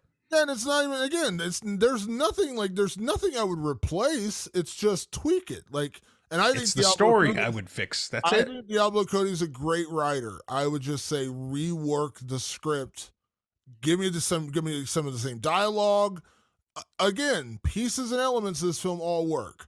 It's just the story is a bit of a jumbled mess, and that's what didn't work for me in this film. Yeah, simple enough. Let's move on to our next category, Patrick, and that is, can we survive this horror film? And that is the category where you and I inject ourselves into whatever horror film we're watching, and we say, can we survive this horror film? Now, the great thing about this is you and I were kids in the 80s, so we wouldn't have been of high school age when this film was made in 1989. But We were close. We were kind of close. We were teenagers in the 90s. So, as the Patrick Guerra of 1997, 98, of that era, would he survive this movie in 1989? I would, Damon. I would survive this horror movie for a couple of reasons. One, we already mentioned, which is we love goth girls on this show. So like I would have already been friends with Lisa. She would have had a friend in me very quickly. I was the kind of guy in high school. I was friends with kind of everybody and I was really good at that. I was really good at like not being cliquey. I actually liked people of all different stripes and I would have liked Lisa very much.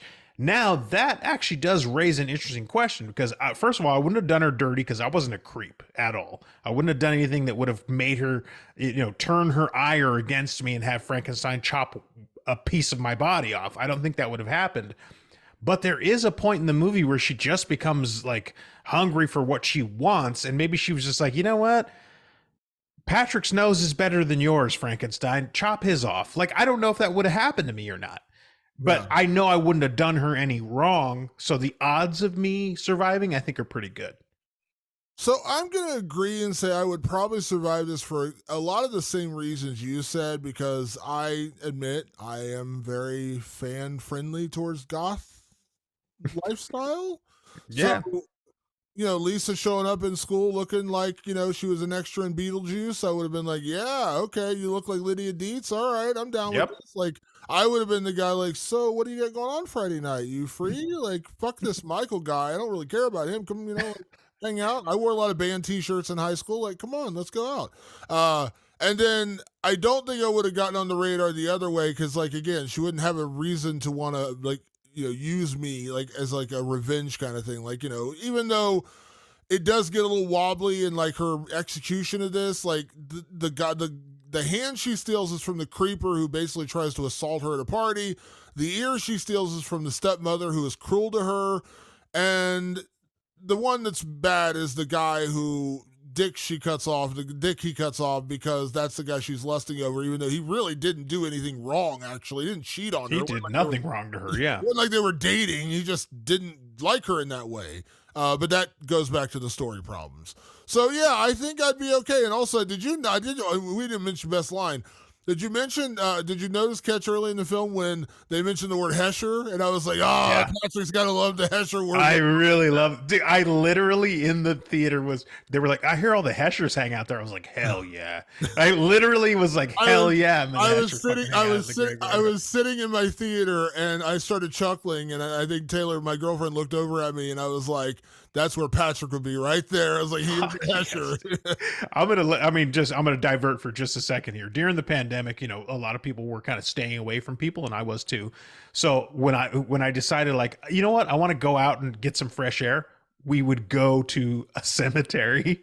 It's fucking great. It's quiet, no fucking people around, and the grass is always manicured, and there's nice shady trees. I love hanging out in fucking graveyards, dude. It was 100% me. Yeah, so when they said Hesher, I was like immediately like, oh, Patrick's gonna love that. That was the first thing. Loved it. Yeah, so yeah, I think I'd make it though, because either I would be the guy that had a crush on Lisa 100% guaranteed. Oh yeah. Yeah, Like, I would have been chasing her around. Yeah, I would have been the one. And like again, they made a point that she was like this total outsider. She would have at least had two guys at school being like, Lisa, over here, are you free? Like, what's Hi, going on? Lisa. Hi. Notice me? I have a lot of Depeche Mode at the house if you want to go play Yeah. Depeche Mode records. Yeah, you want to come over? Like, I got a Pixies record. You want to come over and listen to Pixies? Come on over. Like, listen. What it would have been is me and Damon trying to kill each other to get her affections. Yeah, there's a line that's in one of the trailers, and she says that she's like, "I've got the cure." Oh, not the cure for that, but like the cure of the band. I mean, they cure you in other ways emotionally. And I was like, yes. I was like, we could come over and be like, I can want her to be like, Friday, I'm in love. See, I'd come over with a forest, like the really dark shit, the older goth shit. Be like, what about this? You like this? We would just basically be trying to win her over and like completely lose out in the end anyway. But like, yeah, I heard she electrocuted herself in a fucking tanning bed. Yeah, so I think we'd make it because we would just be like trying to woo her and be like, do you want to come over and listen to some Depeche Mode and Cure records? Like, do you want to hang out. Clan of Zymox, anybody? What's the one band I'm thinking of? The 80s, the super goth. Oh my god, they did instrumental tracks. What was the one I'm thinking of? Not New Order. No, not New Order, not New Order. Oh my god, not Joy Division. Oh my god, this is gonna bug me to hell. There's one they play actually. It's a song that plays at the end of The Mist. The band that plays at the end of the Mist movie. Do you know what I'm talking about? No. Oh You're my not talking god. Tangerine Dream, are you? No. Hold on here. It's gonna Now bug we got to me. figure this out. This is really what we're up to. When we stop recording, this is what we do. Like we spend another hour going, "Hey man, remember that one fucking band, dude? They were so fucking rad." Like, there it is. Dead Can Dance. That's what I was. oh, thinking. Dead Can Dance. Yes. Yeah. Yes. Dead Can Dance. That's what I'd be like. You want to come over and listen to some Dead Can Dance records? Christian Death. What do you think? Yeah. Like it would just be literally me and you jockeying for position and never winning. So yeah, we would survive because at the end we'd just be standing there going, I guess she went for that Frankenstein guy. Do you like Sisters of Mercy? Like, you listen to Susie and the Banshees? yeah, like come on. Yeah, so we would make it for that regard. So sorry, I had to go off on that tangent thinking of Dead Can Dance. That was what I was trying to think of. All right, Patrick, last category. This is an easy one. Is it scary? No, it's not scary because it's not. This is very, very, very loosely a horror film. This is not real. I mean, it is a horror comedy. So again, you're not really. When I go watch, like I love Zombieland. Like that's one of my favorite horror comedies. There's nothing scary about that movie. But it's gory as hell. Yeah. Unless you're really freaked out by clowns, I guess you could be really freaked out by the final scene with the clown. But again, it's not. But it's not meant to be. It's taking a horror film and making it funny, just like Shaun of the Dead. That's what this. It's not scary. It's not meant to be scary. There's nothing here meant to be scary. No, I would say this is like I said it earlier. The perfect example is your favorite '90s sitcoms Halloween episode. Like it's very lighthearted and there's a touch of horror in it, just a touch. It's not a scary movie. In fact, that cave episode of Punky Brewster. Do you remember that fucking episode? I think I do. Fucking scariest episode of my life. That's like 10 times way scarier than this. Like this was not a scary movie. It was fun, funny. At times funny looking, like confusing, but not scary. Do you know who made the best Halloween episodes ever? I think you probably know the answer to this from the early 90s. Saved by the Bell? No, Roseanne. Oh shit! Oh fuck! Roseanne was so good for Saved by the Bell for Halloween. Yeah, they had the best Halloween episodes on Roseanne, dude. That show had some killer Halloween episodes. Yeah, we're talking '90s Roseanne, folks. Don't worry about the new New Adventures of Roseanne. We're not talking about that. We're not talking about the current version. We're talking about the early 90s, like when it was a classic back in the day. Although it's funny, Roseanne was on the other day on TV and I was just flipping channels and it was on. I was like, oh yeah, Roseanne. And it was an early episode, like season 1 or 2, which is when it was really good. And right as soon as it popped on, it said story editor Joss Whedon. I was like, turn the channel. Let's get off this right now. Yeah, that's where Joss Whedon got his start, was as a story editor on Roseanne. I guess, pieces of shit can join together at one point and become bigger pieces of shit years later. But in that day, the Roseanne Halloween episodes were classic. That's right. All right, folks, that is our show for this week. Lisa Frankenstein is in theaters now. Go check it out. If you do nothing else, check out the soundtrack, man. The soundtrack is killer. I love the soundtrack. As soon as I got home, I was like, I got to listen to Wave of Mutilation by the Pixies. So enjoy that. Go see it. If you got questions, comments, movies you'd like us to review, tell us your favorite 80s songs. Please. Hit us up anytime on email. It's rotlivingdead@gmail.com. That's rotlivingdead@gmail.com. Or you can hit us up on any of our social media channels on Twitter, X. I still can't get used to calling X. Fuck it, it's Twitter. I don't give a shit. Twitter, X, whatever. Instagram, Facebook. Just search Rewind of the Living Dead, and you can find us on all of your favorite podcast platforms: Apple Podcasts, Spotify, iHeartRadio, Amazon Music, Google Music, and of course over on our YouTube channel. Please subscribe. You can see our faces, or just ignore our faces and listen to it. We are on YouTube as well, and if you ever have questions, you can always hit us up What are you laughing at? I was just thinking about YouTube going, if you want to see what two reanimated corpses look like, go over to YouTube. Yeah. If you want to see what the creature looks like, it's me and Patrick in our current daily lives. Yes, you can see that on video. And you can always hit us up on our own personal social media channels. You can find me at Damon Martin, and you are? I'm at Director Patrick. A big thank you, as always, for everyone that tunes in to Rewind of the Living Dead. We'll be back next week with a brand new episode. Thanks so much for tuning in. We'll see you then.